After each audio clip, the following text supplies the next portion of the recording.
Hey Star Wars fans, welcome back to another Star Wars Unlimited deck profile here on Main Deck. Today we are going to be going over our blue-red, so Vigilance, Aggression, Chirrut, Imwe list. Last week we covered a Thrawn list that used the other three aspects. This time we are going to cover Heroism, Villainy, and Aggression in the list that Main Deck Jason, part of the co-host of the Galactic Ambition podcast, has been testing and perfecting over the past few weeks. He's very happy with where he has this list, so he sent it over to me, and we're going to share it with you guys, tell you what he's had success with and where he really enjoys playing this list. So let's jump into it.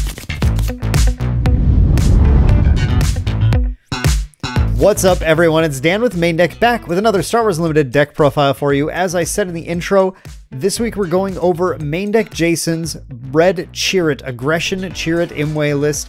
I've been super excited to see how well Chirrut Imwe has been performing, and I think a lot of people started out thinking he was maybe more of a fringe, lower tier leader, but he started to prove himself in putting down these board positions that are just really difficult to get over. We have found that in Star Wars Unlimited, the play around your leader is such a clutch part of the game that having a leader that is really hard to get rid of is actually a pretty huge benefit. So let's jump right in and start talking about this. First of all, Chirrut Imwe, our leader. If you're unfamiliar with him, Chirrut Imwe's front side has an interesting action where you can exhaust him to give a unit a +0, +2 for the phase. That is sometimes really useful, sometimes not super useful. So it really depends on the situation, but there are a few cases where you can find some really good utility for this, especially when applying it to your Sentinels to allow them to block a lot more on a turn than they necessarily would have. That +2 can actually mean the difference between they're blocking everything the opponent's throwing at you, or the opponent's just going to get rid of them and start taking out whatever they want to. But it is really a thing where you just want to, you're probably not going to use it all the time, but just on careful applications to allow yourself to be able to get a little extra advantage. So if you're newer to the game, keep in mind that +0, +2 is a temporary buff to the HP of the unit, and at the end of the phase, it's going to go away. I have had a lot of people in our rules videos asking questions about does that +2 like absorb damage? But no, the damage counters just get placed on the unit, and that temporary buff exists at the end of the turn. The temporary buff goes away, but the damage counters stay on there. So it isn't a way to kind of soak up extra damage. So you have to be very tactical and careful with when you apply it, but with the right application, it can be good. Now, Chirrut Imwe's biggest advantage, in my opinion, is that he deploys on 5. On 5 resources, meaning on turn 4, you're able to flip Chirrut Imwe, put him out there, and he's a 3 power, 5 HP unit with during the action phase, these units not defeated by having no remaining HP, which means that effects that modify his HP to 0, and effects that reduce his HP to 0, like damage on him, not gonna defeat Chirrut Imwe. So Chirrut Imwe is going to survive a lot of stuff as long as you can either remove the damage before the end phase or buff his HP beyond where the damage or his HP has been modified to by the end phase, which is super neat and allows us a pretty fun set of cards that aren't always as playable in other places, but they all just work really well here. So your goal with this deck, really, we have this listed as an aggro mid-range list, so you are going to be pushing the board. I mean, anytime you have a leader that deploys on 5, that's looking like a more aggressive leader for you, so you are happy to kind of just be the aggressor in a matchup if you need to, but on the other hand, you can also kind of be the controller a little more easily than some of the pure aggro lists can, which is why we classify this as aggro mid-range, and it has some cards for going a little deeper into the game and performing against decks that go deeper into the game as well. Looking at our list, I'm going to say right away, one of the standout things is that we only have 8 turn 1 plays, 8 2-drops in here, 3 Sabine Wren, 2 Restored Arc 170, and 3 Green Squadron A-Wing. I'm going to put this one on Main Deck Jason. I think that is a little bit low, and if you're going to make any adjustments to this list, I would consider at least fitting in that 3rd arc. But if it works for him, I'm just going to trust him on that one. This is a fine list to have fewer 1-drops in because we do have a bunch of restore, the ability to restore HP that those highly aggressive decks are dealing us. And as we go late into the game, cards like Force Throw are going to become a little more live in the respective force throwing cards out of your hand to deal more damage to the opponent. Basically, putting in fewer low drops allows us to have more high drops or more control pieces to be able to control the board a little bit as well. So it's not always a terrible thing. But looking at our 2-drops, the first one we have is Sabine Wren. Sabine Wren is an excellent 2-drop, a 2/3 that deals 1 damage either either to the defender or a base, which can be really cute. It can either be acting like a 3/3 when attacking the defender, but that 1 damage is dealt before any other damage is dealt, so sometimes you can use that for a cheeky knockout of something that already has damage on it, or something that just has weak HP naturally. You can also use it to knock something out and still deal the damage to the base, and I think this comes up really clutch against like Luke decks. That 1 damage gets rid of the shield that on something before her damage goes through, allows her to knock out a shield and take a unit out that way. Really good against those pesky Alliance Dispatchers and Bale Organas that get shielded by Luke. But Sabine Wren, excellent 2-drop. I'd be scolding Jason if he didn't have this one in the list. Going into the rest of our ground units, we have Yoda on 3. Yoda just being a 2/4 with Restore 2, one of our first Restore sources, and a Force unit, which is going to be important for turning on It Binds All Things, or having a user for Jedi lightsabers during the game as well. Just be careful. Be careful when you Jedi lightsaber Yoda, because that is a prime traitorous target. Your opponent playing command will want to snatch that up as soon as they can, and that is a game-changing play. So just be really careful lightsabering Yoda like that. But then, of course, when he's defeated, you get to draw a card, which is nice as well, just for being able to keep your card count up a little bit. We have Fleet Lieutenant in here. Again, we're pushing on the aggro slant, so Fleet Lieutenant works really well. There are a lot of rebels, but be aware, there are a few Jedi in here that are not rebels. Yoda, Obi-Wan, and Mace Windu all have nothing to do with Rebellion. They're not interested. They don't care. But Kanan and Luke, those are going to be your key, like, rebel Jedis that you want to watch out for. But otherwise, getting that +2 bonus on Sabine Wren, on K2SO, on Luke, on the Restored Arc, on Red 3, on the A-Wing, all that is very strong for pushing in damage quickly or getting over thresholds to knock your opponent out if you're trying to control their board as well. Kanan Jarrus I find to be a fairly underrated unit on its own. I actually really like as a 4-drop 4/5 with the Jedi trait, or with the Force trait. The Force is with me works super well on him, which we'll talk about in a little bit. That is an underrated card that is getting a lot of love now in the right decks, and is one of the prime reasons that I think Vigilance aggro decks really work. But Kanan Jarrus on his own is a 4/5 with on attack. You get to mill 1 or 2 cards from your opponent if you have Sabine Wren also in this deck. There are only 2 Spectres in here. And when you mill those cards, you're going to get to restore some amount based on the number of aspects revealed. Really, what this means is that mill is not necessarily going to be consequential unless you happen to go really late against like an Iden deck or something. But that mill is going to get you some amount of restoration, either going to be Restore 1 or Restore 2, or if you have that Sabine in play, you can occasionally hit a Restore 3. But with that average, let's say it averages out at like 1.5 or something. He's like a 4/5 with Restore 1.5.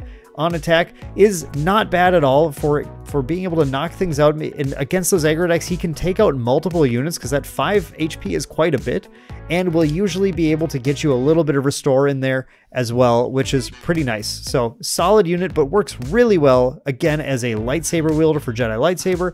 Turns on It Binds All Things, or is extremely good with the Forces with me as well. So we'll talk about all those a little later on. K2SO.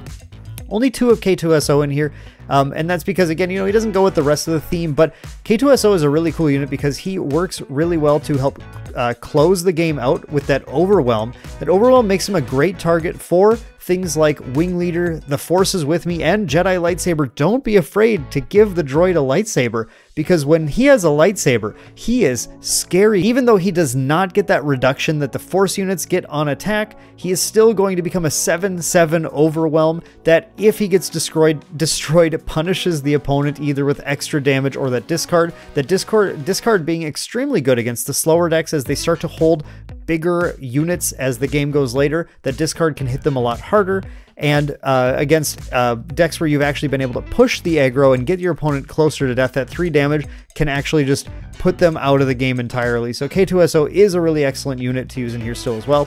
Now we have 3 copies of Obi-Wan Kenobi. Really, against these aggro decks, what you're looking to do is hold on to the game for as long as you can, use your restore, fight their board, and then get that Obi-Wan down to close out the ground arena for them. It's going to make it very hard for them to get over, especially if you have Chirrut in play and hanging out, and you drop that Obi-Wan, because they have to take out the Obi-Wan before they can attack the Chirrut. And when they attack the Obi-Wan and take him out, he's going to get to put those experience markers on the Chirrut, and then draw a card because he's a Force unit, and just make him even harder to take out. So again, we have a bunch of sources in here of experience counters. This is another great one, and a great one for just locking down the ground arena, making it difficult to fight, and building you up a little bit of time so you can get your Mace Windu or Luke Skywalker down. Now, we're running a split of 1 Mace Windu, 2 Luke Skywalker as our 7-drop ground units in here.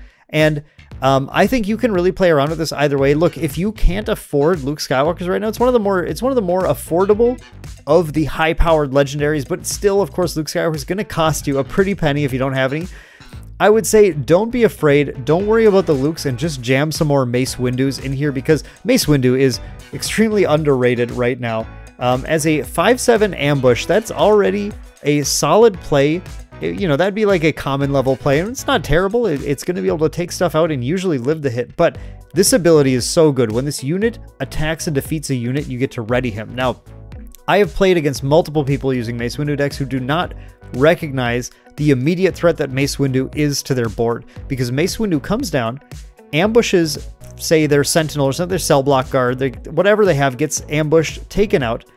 Mace Windu has 7 HP, so he almost always survives. Then he readies, and if the opponent doesn't immediately take him out, now he's going to get to attack their base for 5 if you want him to. So it's a sudden removal of their Sentinel and an extra 5 damage they weren't calculating to the base. That is so much damage. And I guess I failed to mention this, I apologize, but we're running Catacombs of Kadera instead of Tarkin Town in here. And I want to bring this up right now because a lot of people are running 25 health bases where that Mace Windu is an entire 1/5 of their HP on their base. Now we're running Catacombs because that extra HP is a nice buffer to have against the aggro decks. The aggro decks are going to be going pretty fast, trying to take you out, and having that extra HP buffer is nice. Now, I would say you could run Tarkin Town in here too. Main deck Jason enjoys Catacombs quite a bit, enjoys that extra HP, but that Tarkin Town is going to be able to give you a little bit of extra damage against a key unit as well, which is, you know, if you're playing the aggressor, your opponent starts attacking your own things, having that extra damage will allow you to take out a threat that otherwise might be a little more difficult to deal with. That said, in this current build, there's a lot of removal, so it's actually not a necessary thing, and that 30 HP base might be just what you're looking for. I'd say it's based on your local meta. So just kind of decide, do I have a lot of aggro that's going super fast? Well, that Catacombs is going to be nice. It's going to let you get to the stage where you can drop Mace Windu or Luke Skywalker.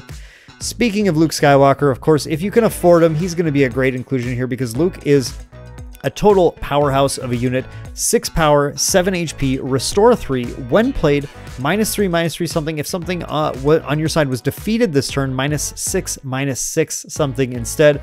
Luke almost always nukes something as soon as he drops on the board, and then is an immediate threat that it must be dealt with, because if you can just snatch the initiative and keep your Luke Skywalker in play, next turn, you're going to start off by swinging for 6, usually taking out a ground unit and restoring 3, which is going to start to put a huge buffer between you and your opponent's ability to take you out of the game. So Luke Skywalker is excellent. Highly recommend. But again, if you can't afford him, pop some maces in there and you aren't really going to be missing him all that much.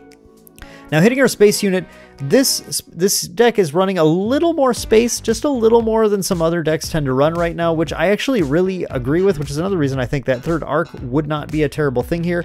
But the inclusion of Green Squadron A-Wing, Red 3, a Wing Leader, and that top end Redemption gives you a little bit more to work with in space, and some decks are running, like our Thrawn deck we posted last week, are running pretty low on the space units, and you can get these games where your space just goes kind of uncontested with all of our buff effects, which is really, really strong. So we have 2 Arc 170 in here. Arc 170, very solid 2-drop unit, 2/3 with Restore 1, just allowing you to get some damage in and get some restoration. I think the biggest flaw from it is that a lot of the aggro decks are running ground heavy, where it can't like take something out and get that restore. It's just going to be kind of poking at the opponent's base and restoring. Not a terrible thing, but it's you know, it's a solid unit to have, but especially if you can get some buffs on it using something like Wing Leader or the Forces with Me. Now you're talking about something that's going to actually push your endgame clock quite a bit while restoring at the same time, which is how this deck is able to keep up with and sometimes just win the race against Leia and Sabine aggro decks. They're using like Command or Cunning instead. So Green Squadron A-Wing, our other way of just pushing damage. Green Squadron A-Wing, probably, I mean, should I say probably the best 2-drop in the game? Just a 1/3 with Raid 2 allows it to attack for 3 power, uncontested. It does a lot of damage really fast starting from turn 1, or in matchups where you need to play the control side, that 3 damage allows you to just nuke any other 2-drop starship in the game other than the pirated starfighter, which you wouldn't be playing on turn 1 anyway because it would just bounce itself. So that one doesn't really count, but Yeah, those are our 2-drop space units. Super good, obviously, and they're just kind of they're the bog standard ones right now in our set 1 metagame.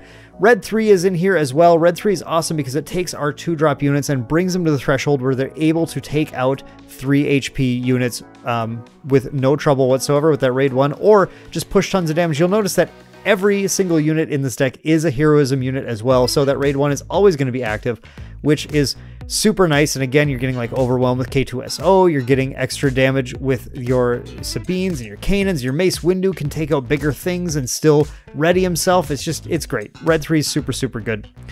Now we run 3 Wing Leader in here. Wing Leader is not always a card that gets run. It's really good in aggro decks, so it works really well here, but it's especially good in this deck because Chirrut Imwe, of course, himself is a rebel unit. So you can actually deploy your Chirrut Imwe on the turn 4 and then drop a Wing Leader and immediately bring you up to a 5/7, which is already getting pretty difficult to deal with. And then you also have that little 2/1 space unit in there you can use to take out an opposing space unit or just push some damage. So Wing Leader is really nice in here because we're looking for every way we have possible to buff that Chirrut up, and that is indeed one of them. Redemption is in here as well as a top end. Now, because we're able to go a little bit later, Redemption does kind of work in here as a way to pop down that Sentinel, heal a ton of damage from your base, and then this is kind of cheeky. You can use that Chirrut. If you have your Chirrut on its front side, you can use that Chirrut to give your Redemption a little extra health buffer as well, occasionally when it's already taken on a ton of damage by healing your base. But keep in mind, Redemption can also heal your Chirrut, and that is, I think, really the power play with it in this deck. So while there are going to be games where your opponents just push you really fast and you just need to heal your base, dropping Redemption to fully heal a Chirrut Imwe effectively and bring him back to his full strength where your opponent has to do all that work again just to get rid of him, that is game altering, especially when it also puts a Sentinel on the board that your opponent has to ram something into in order to start attacking your base in space as well. But another cheeky, I guess I should say, benefit to Redemption is that it is an extremely fun unit to force throw, not just because it's hilarious to imagine force throwing the Redemption at your opponent's, Darth Vader or something, but it is an 8 cost unit, so force throw is going to let it do 8 damage. Now, force throw is the next card we're going to talk about, and I want you to keep in mind there are 2 ways to use force throw. Number 1 is the way that you would expect immediately, which is force through your opponent so that they discard a card and then you deal some amount of damage to something based on what they chose to discard. And that's going to be really good against those mid-range decks when you start to get their hand low. Maybe you hit a K2SO discard and they've started to play things out and you're able to kind of force throw and, ooh, we hit the Palpatine, we hit the Devastator, something like that. But when you want more control over what you're hitting, you force throw, target yourself, choose to discard your Redemption. You're going to hopefully have some extra cards because you've had those Yoda and Obi-Wan Kenobi potential draws as well. And then you're just going to pitch something like your Redemption or an extra Luke or your Mace or an Obi-Wan and just deal a ton of damage to a single unit, which is actually the most efficient cost-wise, resource cost-wise removal in the game. Just pay 1 force throw and then 8 damage to something is pretty nutty. So that is a clutch use to remember for force throw as well. You just need to have that force unit to get the damage, which of course we're playing Chirrut, Yoda, Kanan, Obi-Wan, Mace Windu, Luke Skywalker. We have lots of options for our force units right now, which makes it an excellent card in here. It binds all things. Another card that is exceptionally good with force units, especially with Chirrut Imwe. It's just crazy with them. Heal 3 damage from him and then deal 3 damage to something else if you have a force unit in play. It can be a power move, extremely good against those aggro decks that are, after you take something out, you deal 3 damage on your own. You deal 3 damage to your Yoda or something, take something out and then heal that 3 damage from Yoda and take another thing out, and then Yoda is just fresh and ready to go and keep restoring, which is excellent. We have Make an Opening, super good against aggro. Situational sometimes, but against aggro, it can often take out one of their smaller units and heal 2 damage from your base. Open Fire, 4 damage to something. What do you expect? It's another way just to deal damage to units. Again, remember, bases are not units, so all this stuff is only hitting the units on board. Now, the forces with me have to talk about this card. This card has been exceptionally good. You choose a friendly unit you control, you give it 2 experience tokens. If it's a force unit, then you also give it a shield token, and then you get to attack with the chosen unit. wow, the Forces With Me is insane. It does so much work. Again, on Chirrut, of course, it's crazy. Give him 2 experience, a shield, immediately attack with him, do tons of damage. But even when you're not using it on a force unit, just getting to put 2 counters down and attack with something on something like your Red 3 or your A-Wing or your Restored Arc 170, that suddenly makes your space clock insanely fast. And it immediately lets you attack with that thing too, so you're not losing that action economy. It'll be easier for you to take the initiative and then do it again next turn before your opponent's ready for it. Chaining these can be extremely strong, but if you hit those force units with it, hitting Kanan with this, 6, 7, with that restore mill ability and a shield token, he's going to do so much work. You hit Obi-Wan with that, that Sentinel is lasting forever. You hit Mace with that, he's just going to kill multiple things and keep readying.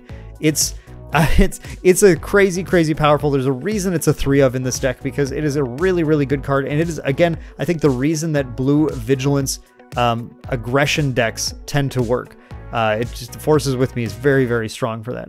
We have 2 copies of Takedown. Takedown obviously hits leaders that have 5 HP or less, like Sabine Wren, which is super good. It does hit the opposing Chirrut Imways as well. Be aware, Takedown is going to take your Chirrut Imway out. He's not safe from Takedown, but it is also good against hitting a variety of other sort of mid-range units, Sentinels that are in the way. It's a great 2-of to have in here.